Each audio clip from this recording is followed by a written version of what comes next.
Allah and unwavering trust enables us to conquer any challenges of life.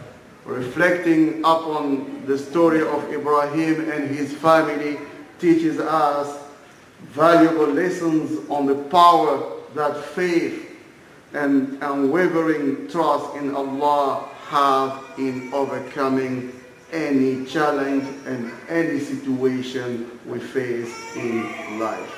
Allah says in the Quran, وَمَنْ يَتَّقِ اللَّهَ يَجْعَلْ لَهُ مَخْرَجًا وَيَرْزُقْهُ مِنْ حَيْثُ لَا يَحْتَسِبُ وَمَنْ يَتَوَكَّلْ عَلَى اللَّهِ فَهُوَ حَسْبُهُ إِنَّ اللَّهَ بَالِغُ أَمْرِهِ.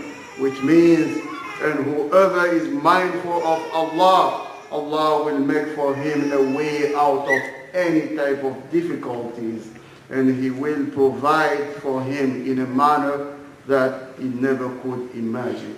And whosoever places his trust in Allah, Allah is all sufficient for him.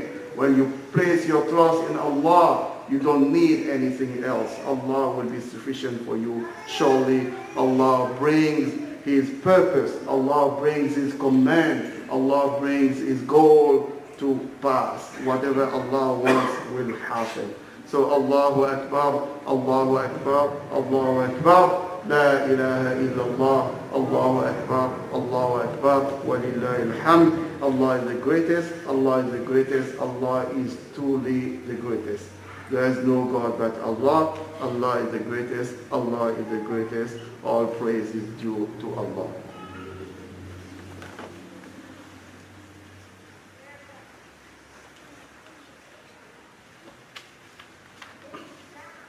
Allahu Akbar, Allahu Akbar, Allahu Akbar, Allahu Akbar, Allahu Akbar, Allahu Akbar.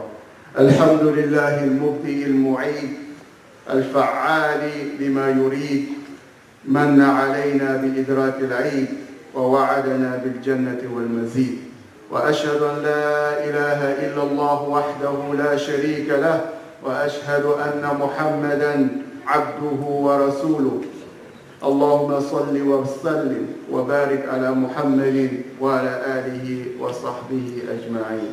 الله أكبر، الله أكبر، الله أكبر. لا إله إلا الله. الله أكبر، الله أكبر. ولله الحمد. Allah is the greatest. Allah is the greatest. Allah is truly the greatest. There is no God but Allah. Allah is the greatest. Allah is the greatest. All praise is due to Allah. As we enjoy Eid today, we must not forget those who are facing various hardships, health issues, and financial instabilities in our community and throughout the world. Whether they are living amongst us or in conflict zones of the world or refugee camps or prisons, let us keep them in our hearts and in our prayers, in our dua.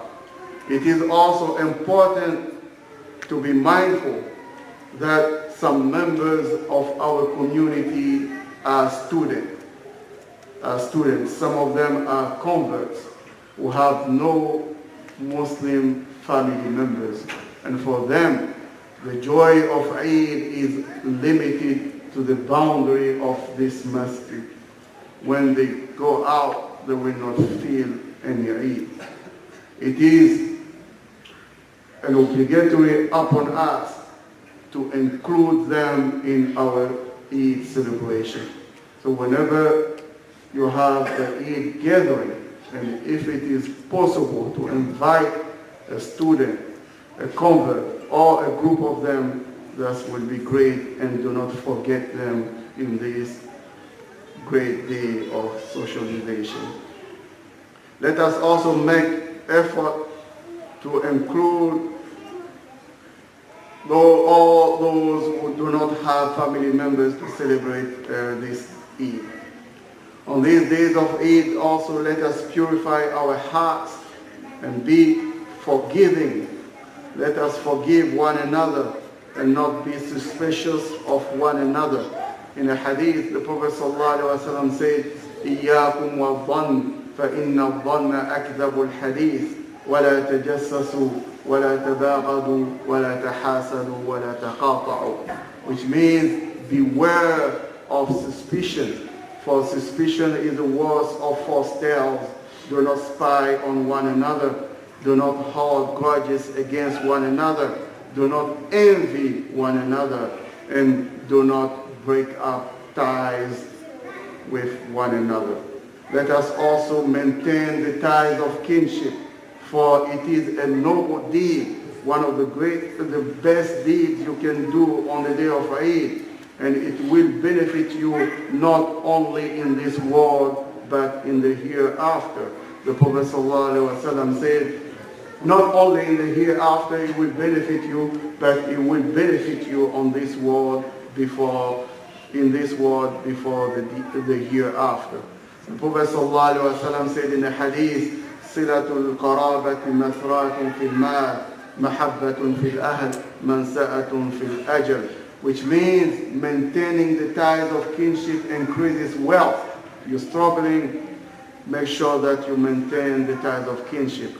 It establishes love within the family members and expands lifespan. If you're concerned about your life, also maintain the ties of kinship.